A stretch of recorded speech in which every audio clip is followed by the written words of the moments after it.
Of all 5 things I'm going to share with you today, this next one is if you just did this, you would not be worried about Facebook. You likely would not be worried about finding customers or finding leads. If you just do this fifth and last step, I believe that you will have a surplus of business to work with. And it's called the monthly value program.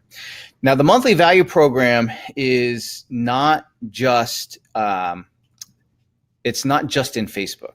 There's 5 steps that we do as part of this monthly value program, but not all 5 of them are in Facebook. Only 3 out of the 5 are in Facebook.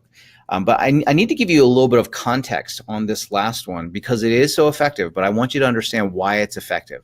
And so according to the National Association of Realtors, when it comes to sellers, and by the way, the numbers are not that much different with buyers, but almost 70% of the business comes from people who are either referred to us or know us personally, or they're repeat clients, right? So all of a sudden, like where we get clients from, you think about it, this is the real source of business. Facebook isn't the source of business, right? These are the sources of business. Facebook is a tool that we direct towards a source of business. A lot of people chase after like the websites and the home search sites and the online stuff, and that's not a big chunk. That's a very small slice of the overall pie. And so the referrals, the recommendations, the people who know us personally through our sphere of influence, the repeat customers, that's the lion's share of the business. And that business comes from our contacts and connections. It comes from people we know and people who know us, right? And so this monthly value program, this MVP we call it, is designed to be able to help you focus on your contacts and connections. This is a system.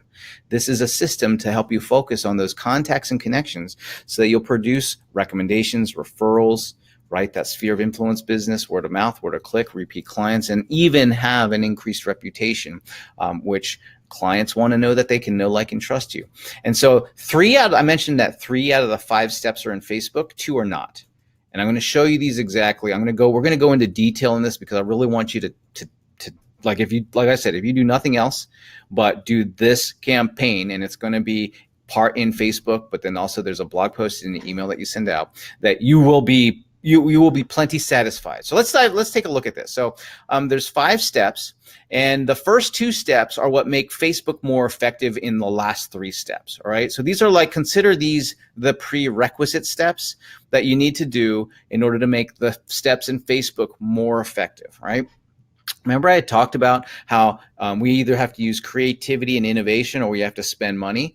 Well, in this case, we're using creativity and innovation to be able to just make Facebook perform even better, right? So, but that means we're going to do 2 things outside of Facebook. The first one is we're going to publish useful real estate information. I like to do this in the form of a blog. The purpose is to provide informational value. Producing a blog in and of itself will not create clients for you. People aren't just going to come out of the woodwork to find you.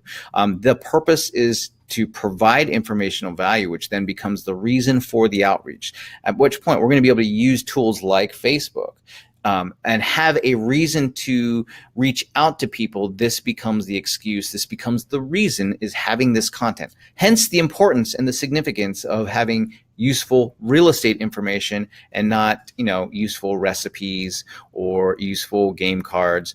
Useful real estate information, because what we're wanting to do is produce in people's minds the awareness that when they think of real estate, they think of us, and when they think of us, they think of real estate.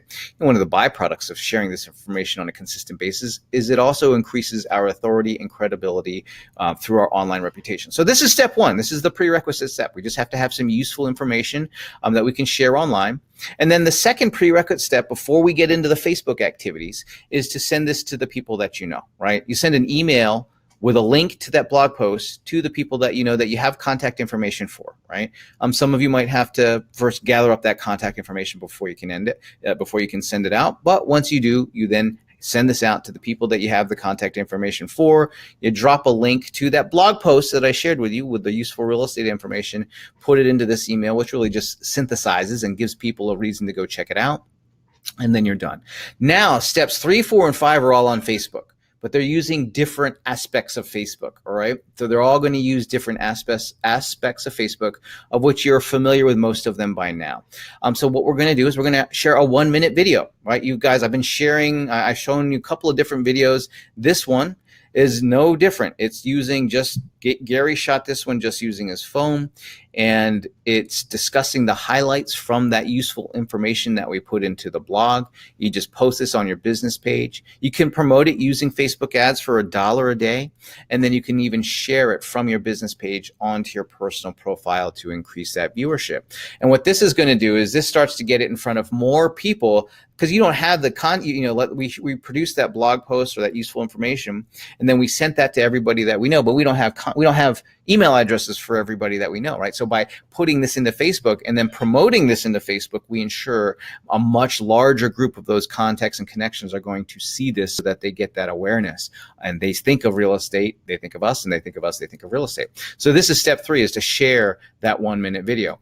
And then, and in this case, spending that $1 a day and just directing this towards our contacts and connections, reached 893 people, 723 video views, which, by the way, our database only has like 460, there's less than 500 people in our database, which means more than just our database ended up seeing this by sharing this and spending $1 a day on Facebook, but specifying our database, our contacts and connections as the audience. And so this particular one only spent $2.93 over a 3-day period to be able to get those types of results. But then step 4 is we post that blog post onto social media. This would be like a traditional post. What you're going to do, take an image, talk about the blog post, share that on your business page, from your business page, share it on your personal profile. And you can share this on any active social media that you're active on, right? Like, don't go out and start posting on social media that you don't ever use. But if you're using Facebook, you're using Instagram, maybe you're using Pinterest or LinkedIn, go ahead and share it in those places as well. What we're trying to do is get that total reach that's available to us through that video, as well as doing a traditional social media post. And then what we're going to do is the 5th and final step, and this is where you get your opportunities, and it's through individual messaging and follow-up. And what we do here is we just use Facebook Messenger to say, hey, you recently popped up my feed, and I wanted to check in to see how you're doing. And Gary does this. He reaches out, and it's not like you don't even have to mention any of the marketing. They've seen it. They've already seen it. And what happens is when they see a message from you in Facebook Messenger, remember, they think of you, they think of real estate. And if they have a real estate recommendation, or if they have a real estate need themselves, they're going to say, oh, I'm so glad you reached out, right? Like you did this, Gary. You know what I hear, Chris, is what I hear more than anything else is, hey, I've been meaning to call you. I've been meaning to reach out because we had this question. And what I love about this, Chris, is you call this phone call free lead generation. So it's like, I'm just messaging on Facebook Messenger, following up. And like you said, I know all these people have seen the ads. Why? Because they're really effective. This is what Chris calls omnipresent marketing. This whole step 5, this 5th campaign he's talking about, envelops all of that.